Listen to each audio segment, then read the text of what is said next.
तपस्या राम भक्तों की रंग है लाल। दोस्तों, MS न्यूज हांसी आपको नेमी शरण से।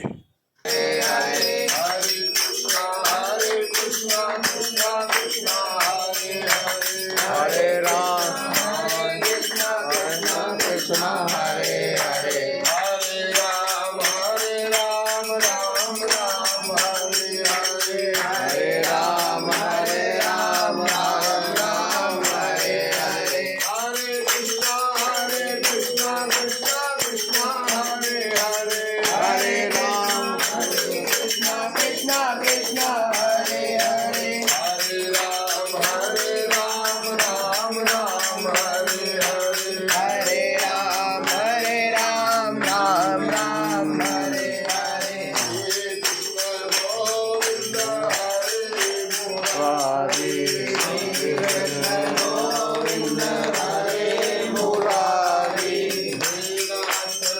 नारायण वासुदेवा, हे नाथ नारायण वासुदेवा, श्री राम जय राम जय जय राम, श्री राम जय राम जय जय राम, जय सिया राम जय सिया राम, जय सिया राम जय जय राम, मंगल भवन मंगल हारी, मंगल भवन मंगल हारी,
एक एक हाथ हमारा दोनों लोग पकड़े हुए हैं, ऐसी भावना बना करके जय जय श्री राधे हाथ उठा के बोलेंगे, जय जय श्री राधे,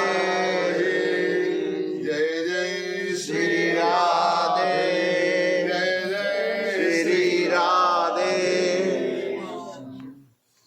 भगवान की बहुत बड़ी कृपा है और कृपा का परिणाम ये है, जब द्रवहि दीन दयाल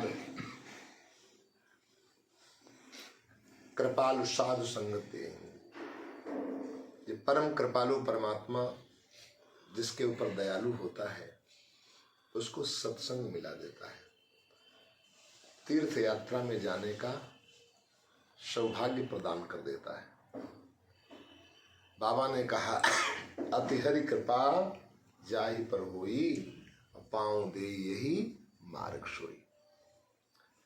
हम लोग भी बैठे हुए हैं, मानव हम लोग भी हैं और वो लोग भी मानव हैं कुछ, जिनसे जाकर के पूछो, बेचारे कई लोग हॉस्पिटल के चक्कर लगा रहे होंगे आज, कई लोगों के घरों में चूल्हा नहीं जला होगा, कई लोग कोर्ट कचहरी के चक्कर लगा रहे होंगे, लेकिन हम लोग भी वही मानव हैं, लेकिन हमारे ऊपर भगवान की कितनी बड़ी विशेष कृपा है। परमात्मा की अनंतानंत कृपा जिसके ऊपर होती है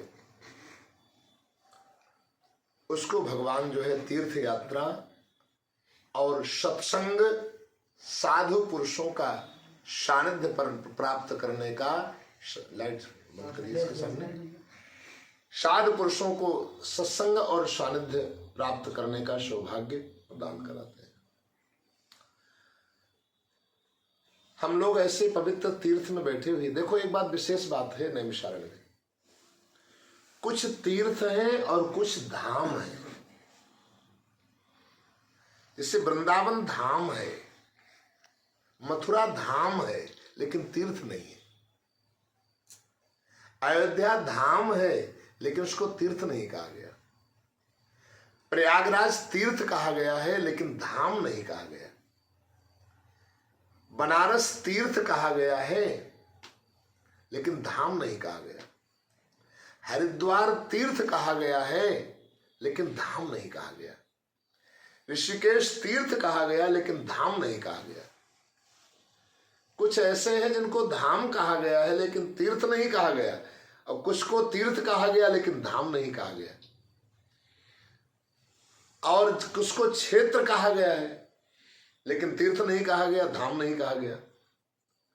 हम आप कितने सौभाग्यशाली हैं, आज जिस स्थान पर बैठे हुए हैं उसको तीर्थ भी कहा गया है, नैमिषारण्य तीर्थ, और धाम भी कहा गया है, नैमिषारण्य धाम, और नैमिषारण्य क्षेत्र भी कहा गया है। भागवत जी में आया नैमिषे निमिषे क्षेत्रे ऋषिया सोनका दिया। नैमिष के निमिष क्षेत्र में बैठ करके 88,000 ऋषि मुनियों ने, 88,000 ऋषि मुनियों में सर्वश्रेष्ठ श्री सौनक जी महाराज ने सूत जी से प्रश्न किया, व्यास भगवान से प्रश्न किया, निवेदन किया कि महाराज इस कलिकाल में कलियुगी मनुष्यों के कल्याण का साधन, सुगम साधन क्या है। सतयुग और त्रेता द्वापर इन युगों में तो हजारों वर्षों की लोगों की आयु हुआ करती थी। ऐसा लिखा है सतयुग में एक मानव की आयु 1,00,000 वर्ष की, और उसके बाद में जब त्रेता आया तो 1 जीरो उसमें से और कम पड़ गया। त्रेता में एक मानव की आयु 10,000 वर्ष की, और उसके बाद में जब द्वापर आया तब 1 जीरो और कम पड़ गया। द्वापर में 1,000 वर्ष की, और जब कलयुग आया तो कलयुग में 1 जीरो और कम पड़ गया, मानव की आयु 100 वर्ष की बताई गई है। सूत जी जैसे ऋषियों ने निवेदन किया, महाराज सतयुग त्रेता द्वापर में चक्रवर्ती सम्राट राजा महाराजा भी भजन करने के लिए जाया करते थे, तीर्थों को जाया करते थे, जंगलों में जाया करते थे। लेकिन कलयुग में रिक्शा चलाने वाला भी सब काम करना पसंद कर लेगा, लेकिन भगवान का भजन करना पसंद नहीं करेगा। भजन में मन नहीं लग पाएगा। भजन में मतलब मनोयोग के द्वारा पूर्ण रूप में समर्पित भाव से सब कुछ होगा, लेकिन भगवान की अहर्निश याद और उनका मन उनमें लग पाना बहुत मुश्किल है। सुगम साधन, पहली बात तो तुच्छ बुद्धि होगी, गंदे विचार होंगे, निम्न विचार होंगे, छोटी आयु होगी। छोटी आयु में मानव कल्याण कैसे कर सकता है, इसका कोई उपाय बताओ। तब भगवान श्री वेदव्यास जी महाराज ने जो भागवत जी में लिखा वो अपने शिष्यों को सुना रहे हैं, और सूत जी ने 88,000 ऋषियों को सर्वप्रथम यही नैमिषारण्य में ही सुनाना प्रारंभ किया। काल ब्याल मुखग्रास त्रास निर्णास हेतवे श्रीमद्भागवतम शास्त्रम कलौ कीरण भाषितम। इस कलयुग रूपी काल कहते हैं सर्प को, और काल कहते हैं समय को। कलयुग रूपी समय का जब चक्र चल रहा हो तो इस कलयुग रूपी समय को चक्र, काल ही ब्याल है, ब्याल माने सांप। काल रूपी ब्याल से बचने का उपाय क्या है? प्रत्येक प्राणी ग्रास, ग्रास माने उसकी खुराक, उसका भोजन बनता चला जा रहा है। हम लोग पैसे के पीछे दौड़ रहे हैं और हमारे पीछे काल दौड़ रहा है, समय दौड़ रहा है। तो उससे बचने का उपाय क्या है? तब ऋषियों ने, सूत जी ने कहा, एतस्मात् श्रीमद्भागवतम शास्त्रम कलौ कीरण। भगवान की कथाएं ही एक ऐसा सुगम साधन है। कथाओं के द्वारा विवेक मिलता है, कथाओं के द्वारा ज्ञान मिलता है कि मानव जीवन की महिमा क्या है, मानव जीवन की विशेषता। हरे हरे हरे कृष्णा कृष्णा कृष्णा हरे हरे, हरे राम राम राम हरे हरे, हरे राम राम राम हरे हरे।